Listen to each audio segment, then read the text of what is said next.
Welcome back, everybody. Ready to dive into another topic. Today, it's one that might sound a little dry at first, but trust me, we're going to make it fun. Oh, yeah. Grammar can be a bit daunting for some people, but it's really the key to unlocking fluency in English. It's like having all the ingredients, but not knowing how to put them together to make a delicious meal. Right, exactly. And you might be surprised how many native English speakers make common grammar mistakes. Oh, I have to confess, I actually learned a few things myself while prepping for this deep dive. Like, did you know there's this cool trick to make your sentences sound more sophisticated just by changing the word order? Oh, yeah, inverting conditionals, that's a good one. It adds a touch of elegance to your writing. It does. So instead of saying, if Molly were to resign, who would replace her? You'd say, Were Molly to resign, who'd replace her? see? It sounds so much more formal, but it means the same thing. Right. And it's not just about sounding fancy either. Sometimes we stumble on the basics. Like using myself when you should just use I. Ugh. The reflexive pronoun trap. That's a classic. Even native speakers fall for it. I know, I've definitely done it myself. So how do we avoid this? Easy reflexive pronouns should only be used when the subject and the object are the same. So, Tim or myself will lead the meeting today is incorrect. It should be. Tim or I will lead the meeting today. Okay, I'm definitely guilty of that one. All right, moving on. How about the not only, but also construction? I feel like that's a great way to combine sentences and really emphasize a point. Absolutely. It creates a nice flow and adds impact. But there's a catch. We need to use inversion with it. Inversion, you mean like standing on our heads? Not quite haha. It means changing the word order slightly. So instead of saying, not only did he wear mismatched socks, he also forgot to brush his teeth. You'd say. Not only did he wear mismatched socks, but he also forgot to brush his teeth. So we swap the subject and the auxiliary verb in the second part of the sentence. Exactly. You're getting the hang of this. Okay, let's tackle a grammar monster that I know a lot of people struggle with, even native speakers. Collective nouns. You know, words like team, family, or crowd. Ah, yes. The question that haunts us all is it the team is or the team are? Help us out here. Well, it depends, actually. In British English, you have more flexibility. You can use either singular or plural verbs with collective nouns, depending on whether you're emphasizing the group as a whole or the individual members. So you might hear, the crowd is getting restless, or the crowd are getting restless. Precisely. But in American English, we tend to be a bit stricter. So we'd usually go with, The crowd is getting restless. Singular verb for the win. okay, I'm starting to feel like I need a cheat sheet to keep all these rules straight. But before my brain explodes, can we please tackle the most infamous grammar dilemma of all time, lay versus lie? Seriously, I think even Shakespeare might have mixed these two up. Well, you're not alone. Lay and lie are notorious for tripping people up, but there's an easy trick to remember the difference. Lay always needs an object, while lie does not. So if I'm talking about placing something down like, please lay the book on the table, Yeah. I use lay because book is the object. Exactly. But if I want to take a nap and say, I just want to lie down, I use lie because there's no object. Okay, that finally makes sense. Maybe I'll finally conquer this grammar demon once and for all. Now let's move on to another common point of confusion. A versus an. This one seems simple enough, but then you throw in words like historic, and suddenly I'm doubting everything I know about English. Ah, yes, the A versus an dilemma.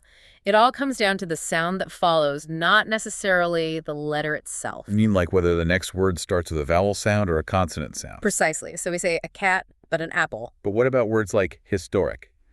Sometimes people say a historic event, and sometimes they say an historic event. Which one is correct? Well, that's where things get a bit tricky.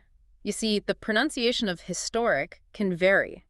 Depending on the speaker's accent, they might pronounce the H sound or they might drop it. If they drop the H, it sounds more natural to use an before it. So both a historic and an historic are acceptable. Exactly. It's all about how it sounds and what feels natural to the speaker. That's actually quite liberating. I feel less pressure to be perfectly correct all the time. And speaking of rules that are often bent in spoken English, let's talk who versus whom. This one always makes me feel like I'm back in grammar school. Whom is definitely a more formal word, and it's becoming less common in everyday conversation. I feel like I'd get some strange looks if I started throwing whom around in casual conversation. You probably would. Technically, whom is used after prepositions like in the sentence, to whom does this belong? But let's be real, who actually talks like that? In most situations, it's perfectly fine to just use who, even if who might be technically correct. It's one of those grammar rules that's slowly fading out of common usage. Okay, so some rules are meant to be broken, or at least bent a little. But before we get too rebellious, let's move on to a rule that I think might surprise you. Will, for habits. Wait, isn't will supposed to be about the future? That's true. But will can also be used to describe habits, and it's a great way to add a little extra meaning to your sentences. For example, you might say, my neighbor will play his drums at 3 a.m. every night. It doesn't sound like a one-time future event. It sounds like a recurring habit and not a very pleasant one at that. Exactly.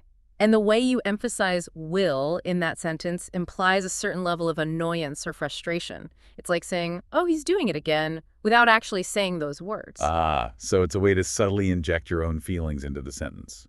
I like it. It's like a secret code for expressing yourself in English. Okay, 2 more rules to go before we wrap up this part. Let's talk about phrasal verbs.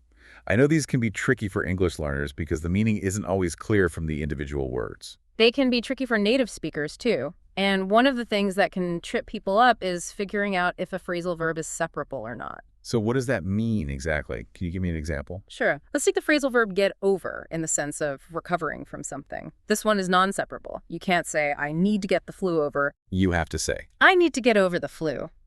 The words get and over have to stick together in this case.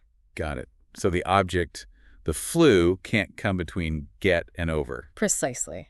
And there are many other phrasal verbs like this. Knowing which ones are separable and which ones aren't is a key part of mastering English. Okay. Are you ready for our final grammar rule for this part? It's a controversial one, but I know you're going to have opinions about it. The Oxford comma. Oh boy, here we go. Are you team Oxford comma or team no Oxford comma?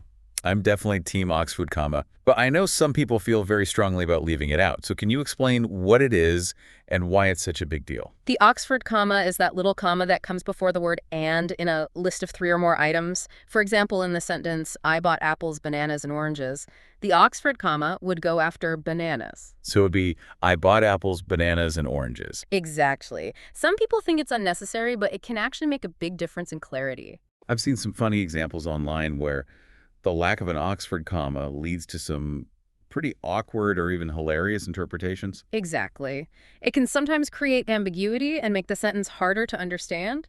But ultimately, the choice of whether to use the Oxford comma or not often comes down to personal preference or the style guide you're following. I guess the important thing is to be consistent. Yeah. Whatever you decide, just stick with it. Absolutely. Consistency is key in grammar.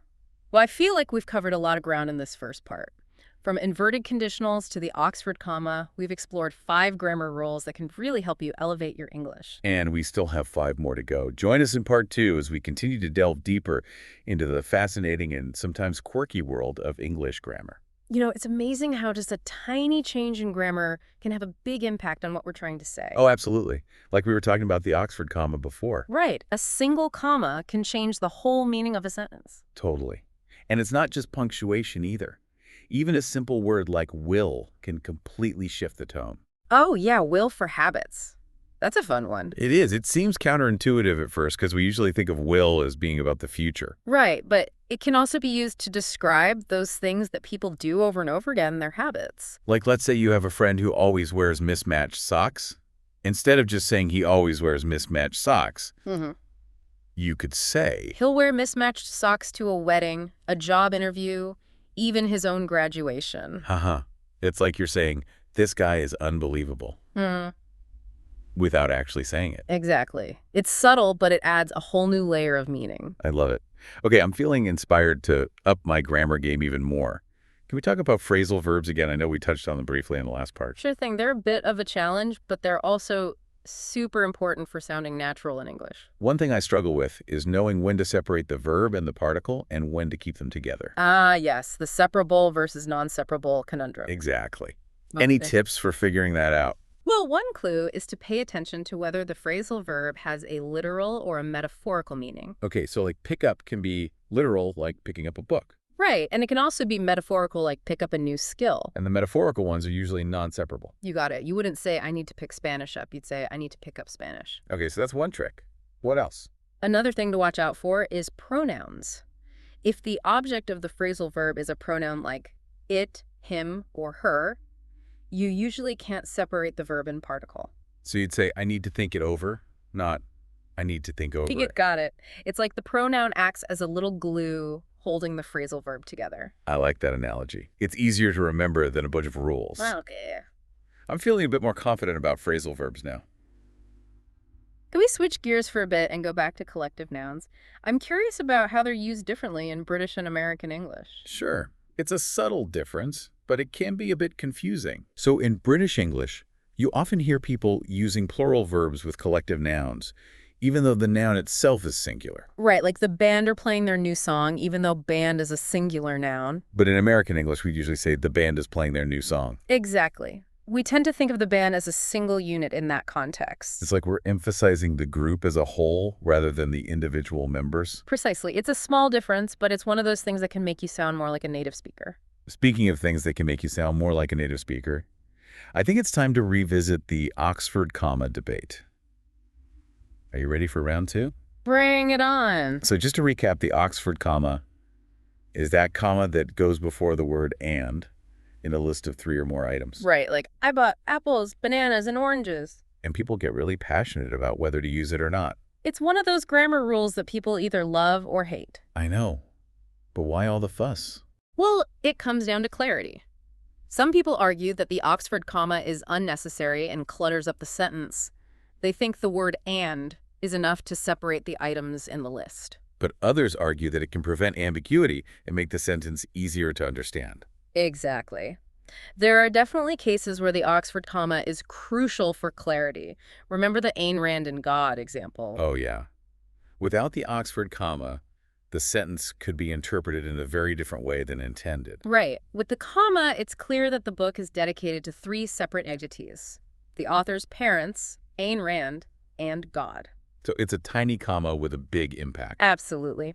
And that's why many style guides, particularly in American English, recommend using it in all cases. Makes sense. It's all about consistency and clarity. Exactly. But even if someone chooses to omit the Oxford comma, it's not the end of the world, as long as they're consistent and their meaning is clear. Right. It's all about making informed choices and being aware of the potential impact of those choices. Well said. Welcome back to the deep dive, everyone. We're on the final stretch of our grammar journey. 2 more rules to go, and then you'll be well on your way to English mastery. That's right. And these last 2 are all about those subtle nuances that can really make your English stand out. Ooh, I love the subtle nuances. They're like the secret spices that make a dish really delicious. Exactly. And one of my favorite subtle nuances is using will for habits. Ah, yes. We talked about it before, but I'm ready for a deeper dive now. All right. So remember, will is usually used for future actions, but it can also be used to describe habits with a little extra flair. Give me an example. Okay, so instead of saying, my cat chases its tail,